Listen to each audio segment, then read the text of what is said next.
So today we're going to talk about the time period around 1713 and the battle for control over the New World and over the Atlantic between the British and the French. I'm going to be talking about the Treaty of Urecht, Louisbourg, Halifax, and Acadia and the Acadians. So the Treaty of Urecht. During this time period in Europe, many European countries are warring with each other.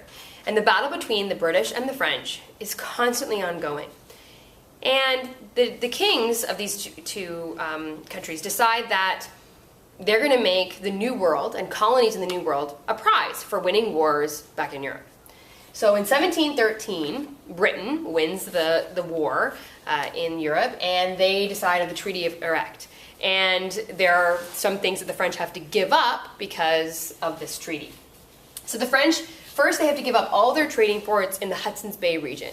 So if you remember, that central part of Canada, Rupert's Land, was claimed by the British, and they ran all the trading ports out of that area. But it was such a big area that really couldn't be governed, and you really couldn't control if there were any French trading posts. So there were some. But the Treaty of Urecht deemed it that no French could trade out of that Hudson's Bay region, that Rupert's Land. Newfoundland and Acadia, those established colonies, then became under the control of the British. So what happens is the people who live there and any businesses or any sort of organization and structure that's there remains. It just goes from being controlled by the French king to being controlled by the British king. And the Iroquois are declared British subjects. No, they're not asked whether or not they want to become British subjects. They had an alliance with the French, and when the French lost the war, that alliance then went to the British, because the French said it would, not because the Iroquois had any role in that decision. Now the question of all this was it permanent? Because of the conflicts ongoing in Europe, no one really had any idea how long this would last. So the changes, you weren't really sure what to do in the new colonies, because if there was another war, would everything go back to being in charge, having the French in charge, or would the British stay in charge? So the people in the New World were sort of in this state of limbo, not really knowing what was going on.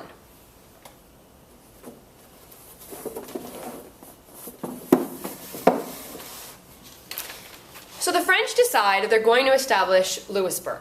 Now, because of this sort of state of flux of not knowing who would be in charge, they wanted to be prepared if, in fact, they ever did regain power and won a war in Europe and gained some of the British land. So, losing Newfoundland and Acadia, they gave up a lot of fishing posts and locations where they could fish. So they needed to reestablish that. So they established Louisbourg on Cape Breton Island, and originally it was for fishing. It was for that industry so that they could continue to make money. But then they realized they needed a military and a naval base. In case the battle from Europe ever came over to Canada, they needed to have a way to defend themselves against Aboriginals and against the British. So Louisbourg became their military and naval base. It was on the coast of Cape Breton Island, so they could watch to see the ships as they came across the Atlantic, heading down to the St. Lawrence River. So they could control that approach. Louisbourg became a center for commerce, and it was sort of a hub for trading, for fish, for fur, and for different industries. They believed that Louisbourg, because it was surrounded by these hills, could be easily defended, but actually it wasn't true. Over the next 50 to 75 years, the British actually took control of Louisbourg several times.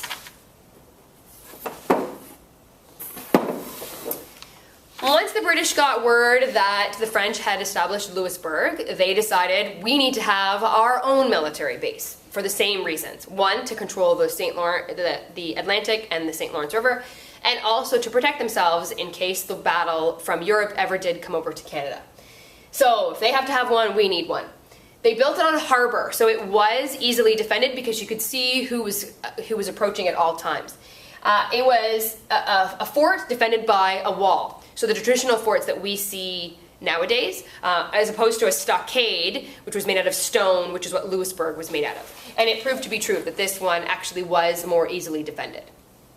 So both of these things were created with the just in case in mind. And they were seen as sort of that military symbol for both the British and the French. Acadia. So remember, the Treaty of Urecht gave Acadia to the British. So all of these people and all of these businesses now fell under British rule. So the British assigned Paul Masseron, who was born in France but then moved to England, went to English schools, went to the English military, but could speak French. They assigned him as the administrator in Acadia, and he was there to settle disputes among the French-speaking Acadians because he could communicate with them. Now, Paul Masseron, he sympathized with the French, and he felt that their culture was an asset, but they looked at him as an enemy. They felt he was a traitor, that even though he did speak French and he was French-born, that he was a British citizen and that he was defending their way of life. He could not convince the French to align themselves with the British government. So what happens?